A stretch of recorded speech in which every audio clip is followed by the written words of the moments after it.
Google is always listening, and more than you think. To every tree guy out in the country who think you just put a website up and all of a sudden you just get ranked, unfortunately, it's not the way it works. No, it's not. You have to go out, you have to go door to door, you have to do door knocking, you have to let people know who you are, you have to give them business cards. Same thing digitally online. You actually have to go out, you have to build relationships, get links, get listed in directories. You have to go out locally and start to build that. Trying to game the system, what's working, what's not, what's going to get you in trouble, and what you should be doing and what you should not be doing anymore. What has happened over the last 5 years specifically is Google has put a huge push on quality. They don't want fake reviews. They don't want to fake any of these other sorts of things. But what they do want is they want trust. Trust.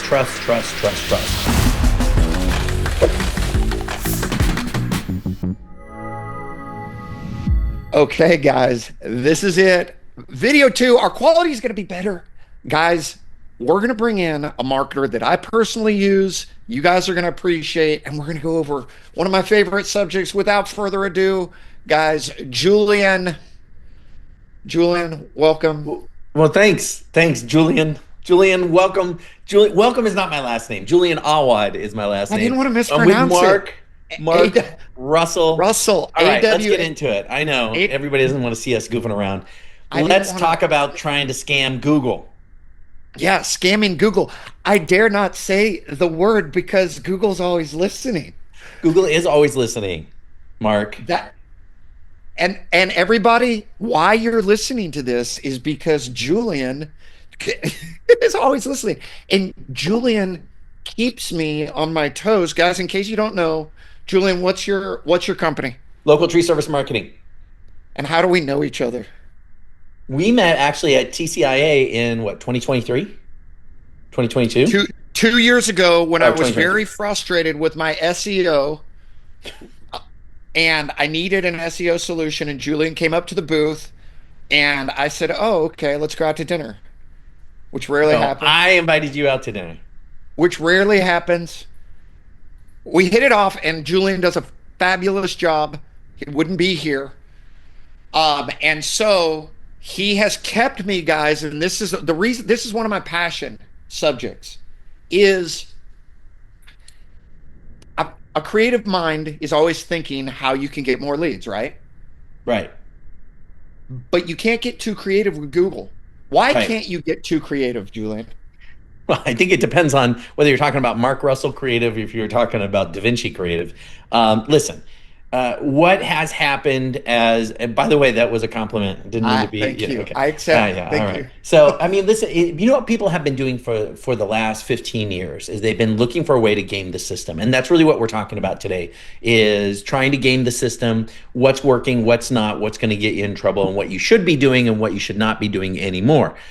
So digging in, I'll give you a little bit of history. Circa 15 years ago, people realized that, you know, you could, I mean, even 15 years ago was still working. You could build 100,000 links with a robot, all Russian, based, websites, and rank. If you had the anchor text all said the exact same thing, you'd rank at the top of Google, and it was like almost overnight. And I'll admit, I tested it out and it worked. Back in the day, I was looking at things like that in 2008 and 2009, even 2010. And it was interesting. You could outrank the Fortune 100 companies, Home Depot, whoever you wanted to outrank, you could do it. But Google, of course, didn't want that to happen and didn't want black hat or SEOs to be able to do those sorts of things.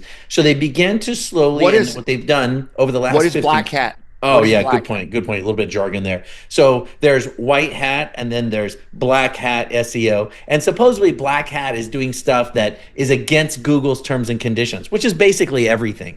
So these days when you do SEO, they really say gray hat. And gray hat means, are we doing anything that is artificial in any manner, but it's not going to get you in trouble. White hat is you build a website, you put some content on there, and you never do anything to help your rankings at all outside of just creating content. In other words, you build it and somehow, some way, people are going to find you and start to come. Magically, without any effort or study, right. That's right. It magically just works. And guys, let me interject real quick. To every tree guy out in the country who think you just put a website up and all of a sudden you just get ranked, unfortunately, it's not the way it works. No, it's not. And the truth is about these situations is that just like in real life, you actually have to do a bunch of outreach, right? I mean, if you decide that you're going to become a tree guy today, you buy a trailer and you got a chainsaw that was gifted to you, right? Like the pole saw that I have that I got for $79 on Amazon, and you decide you want to be a tree guy, you still have to go. I know you don't like that. It's a dangerous thing to say to my audience, Julian. I know. Listen, I'm getting a real chainsaw, guys. You guys have seen me climb up trees. I've been in the saddle. I know how to use ascenders. My foot ascenders, my ankle ascenders. One step at a time. Yeah, one step at a time. I need to get a real chainsaw, especially since I'm demoing them now. But the point is that when you're doing this, you have to go out, you have to go door to door, you have to do door knocking, you have to let people know who you are, you have to give them business cards. Same thing digitally online. You actually have to go out, you have to build relationships, get links, get listed in directories. You have to go out locally and start to build that. And what build relationships want you to do, with other real sites. Yeah, and what they don't want you to do is they don't want you to go out there and do things in an automated fashion. They don't want you to go out there and do things in a spam fashion or to sign up with some sort of tool for 180 sites at the exact same time, right? Like they don't want that because what they see is unnatural, which it really depends on how large of a company you are, what your momentum is, and what they call it velocity, right? Sure. It's SEO velocity. So a new site that suddenly has 300 new backlinks, Google's going to say, whoa. Well, right. Okay, this is important.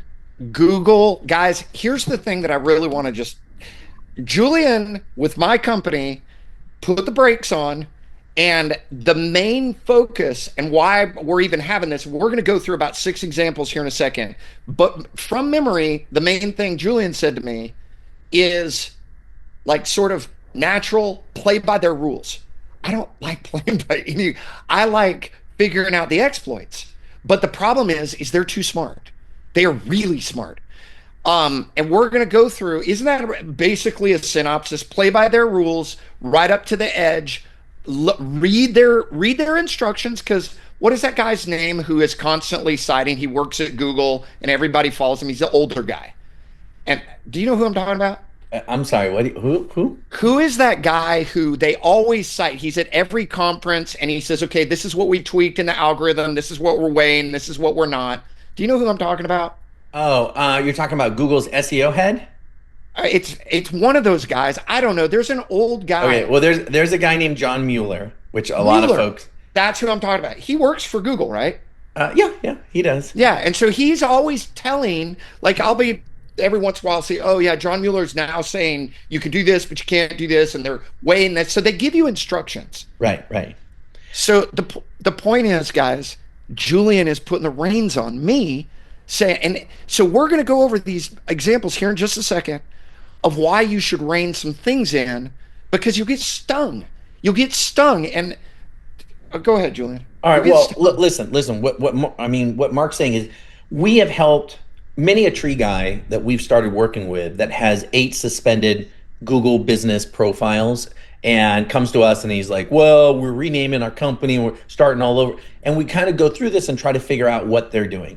We have others that have 2 or 3 locations and they're on the verge of having everything suspended, which is a big deal when you lose your maps listing, when you have your Google business profile listing. I mean, it affects your website rankings, it affects everything else across the board. So what has happened over the last 5 years specifically is Google has put a huge push on quality. And the term is astroturfing, when you're going out and you're creating all this fake sites or fake names or fake business locations, and they don't want people to be doing that. They don't want fake reviews, they don't want to fake any of these other sorts of things, but what they do want is they want trust. And so what's happening right now is fake reviews are being caught. So about 10 years ago, let's talk about that. That's our first one. Fake reviews, right? So fake reviews used to be that there were automated machines that could do that. Nope, that's out. Then you could go to places. Why is that out? Let's talk about the technicalities, because these guys don't think about cradle to grave systems. Okay, all right. Well, the first thing that they're starting to do now is anybody who's entering review, there's actually an AI system that's reviewing the account to see where that account is. So they're looking at a whole variety of things. Like one, how was the account set up? Was there any automation detected in the account setup? Two, what kind of background checks did the person have when they set up their Google account? So does it have like mobile two-factor Have they entered a authentication? credit card? Have they entered a credit card? Entered a credit card? Do they have an address on file, two-factor authentication set up, or do they just have like a secondary email, which is a Yahoo account that they use to set up? And so they have the scoring of potential spam because they know people go and set up fake Gmail accounts to go and do nefarious things, all right? Another thing they're looking at, and they started looking at a long time ago, was IP address. Where does somebody log in from when they're accessing this Are they account? logging in from the Philippines? Right, from or Thailand, from India, or from whatever Russia. else, right? And then they're leaving a local review for a tree care company in, some area. And then, oh, by the way, now 4 or 5 guys with IPs from India. And then VPNs came out.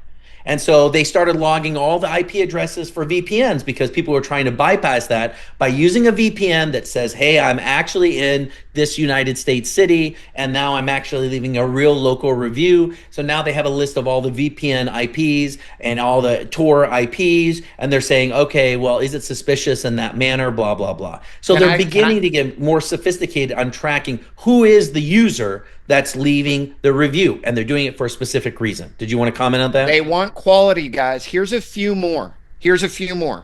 They can see if the person has been searching tree service prior to calling you. If they texted you through their Google, if they have an Android and they texted you, they can see the initial texting. Or if they've texted you during the process, they could see it. Yeah. Another thing is, do they have a California number, or can they see that they moved from California over to your local area within the last year or something? Another thing, this is something I see a lot of people guys doing that you don't think about. Hey guys, can you guys just leave me a quick review if you've ever and you're asking other tree guys. Like, I think Google, it wouldn't take very much for Google to say, oh, wait, this is a tree guy. I see all this tree content, and I see this guy with tree content, and they're always going to different, like, tree stuff or Cheryl Tree. Right. They can see that type of traffic. They're going to be able to lower that score, and that'll get you flagged. There's another really interesting thing that they started rolling out a few years ago, which is while the people are leaving a review, and it's not for everybody, but in some cases they'll ask did you actually purchase? Are you a customer of this business? Right. And so people will say yes or no. And Google's using that as a mechanism to understand what kind of people are leaving reviews. Are they actual customers? And looking at saying, oh, can we weight these differently? And on top of that, they're also looking at honesty. They're trying to figure out, like, is this a person who says that they've used this company when we have no evidence that they've gone to the website, they've made phone calls to them, they've been in that same city, they've never traveled with their phone into that area, or don't live in the same state. So there's a whole way for them to begin to look at, what is the hygiene of an account when somebody comes through. So those things are starting to happen. And to give you a great example, you typically need 5 solid reviews that have been accepted by Google before you can even be considered for local service ads. So one of the things that we tell them is go to your families and go to your friends and have them give reviews, but make sure that they check that they weren't a customer, right, when they're going through the review process. So what you're seeing is this is a very natural type of new business opening type of thing, which is I get my mom, my grandmom, my mom's friend, my mom's friend's friend, the neighbor to all say, yeah, he's a good guy and recommend you. That's normal behavior. And if you do that online in an honest way, Google will recognize it. But they're going to still say, hey, we'd love to see that you have some customers that you've acquired to also give you reviews that are based on that as well. So they're beginning to put a variety of things in place in their algorithms to be able to determine how real is that real review. How real is it? And how much should it impact the overall rankings in place? Does that make sense? 100%. So guys, overall, be careful with your reviews that you're putting up. Very careful. Did you know we can get fake reviews removed? How do you do that? Good question. One of the things is Google now allows for people to go in and report reviews based on certain criteria. So you can actually do it from the outset. So if you have fake reviews that are on there, you can do it. But there's a whole bunch of things that they're looking at. an owner of a business that gets a fake review, and I'm assuming that they're not going to report a fake 5-star review. So let's say it's a 1-star review. The Okay. first thing is they're going to look at is, did you respond to the review? Did you reach out to the person? Right. So Do there's you actually, hold on? I've heard someone, I just saw this the other day, that it said don't respond. Is that a good thing or a bad thing? Do you who do you did you think hear that from? it was from a TikTok advertiser? And it Okay. says the first thing you do is don't respond because we can help you. Okay. Well, there may be some system that they're using in that process, but when we're a Google certified partner, we have access directly to people at Google. And the first thing that they say is they're going to look and evaluate whether or not this looks like a real situation. And so when they see a 1-star review and somebody says, "Oh, this guy's horrible. He doesn't do this. He didn't do that. He left a mess, blah, blah, blah. Would never recommend him. The tree fell on my garage," whatever. They go through this process where somebody responds and says, "Hey, we don't have any record of you, but here's our phone number. Give us a call because we definitely want to make this right, and we have no record of you as a customer," and those sorts of things. That's the first step that shows, as a real business, you are responding in that manner. And everybody should respond to both positive and negative reviews on Google as fast as they can, and Sure. make sure that you're putting your keywords in, the things that you offer, thanking them, and even better, if they'll allow you, you should take before and afters of every job, and you can post in pictures of before and after, and ask them to post Ah, in pictures of before and after into the reviews, and I that didn't will, know. So the business can post pictures yeah. in the response. I always thought that the customer had to post them. The customer should post them. That's where you want them. And that's where they're going to have the biggest effect. So Okay. thinking about those sorts of things, and if your account doesn't allow you to post them as a business owner, then put in a URL and say, "Hey, thanks so much. We posted a picture of your job. It's right here on our website.com/gallery," or Okay. whatever it ends up So being. go back to the review. So it is possible once you contact them, it's possible to get them brought down. Yeah. And oh, by the way, here's one more insider tip. You can actually create a post within Google Business Profile, and you can post that before and after pic right there and have a shout out to your customer. So you can get the review and say, "Hey, we actually made a post of this with our before and after. Thanks so much." And then you can reference with a link to the actual Google Oh, Business cool. post. Yeah. Okay. In getting that removed, there's a variety of things that can happen. The first thing is that you can go and begin to submit appeals for that, and Google's getting much better because my Google was turning on, by the way. They are actually using AI to review It's this. always It's listening. always listening. So so it's always listening. Anyways, so the idea behind this, Mark, is that you need to go through those processes to submit the appeal. Then, if you have a marketing agency or somebody like that, if somebody like us, who is a certified Google partner, goes in and also begins to put in an appeal, then you have a chance that that thing's going to go higher, and more than likely a human's going to help to override it if it looks real, Suspicious. legitimate. And that's what we do, is we only go out and appeal on legitimate things which are totally fake. We've built up a habit and a reputation as a partner with Google to be able to do that sort of thing, so we get access as a result. So that's it about fake reviews. I think we can keep moving on, but just keep this in mind. Reviews are the end of the cycle, right? And right now, Google's looking from beginning to end, a closed loop cycle, right?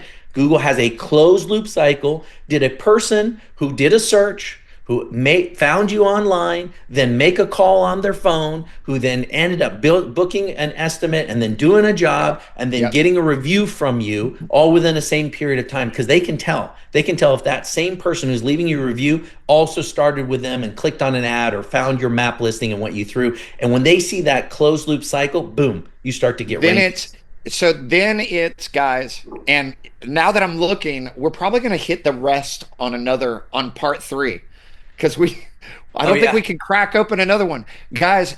For this quick little, and subscribe, hit the like, hit the share. The overarching is Google is always listening, and more than you think. And what I've found with my business, mostly is we've had awesome results by playing coloring it within the lines, I guess. Coloring within the lines. They tell us what to do, we do it, and we're getting calls. Yeah. And the truth, and this is the key. It's all about, how are you looking at this? Are you looking at this trying to game the system for the next 3 months or next 6 months till you get caught? Yeah.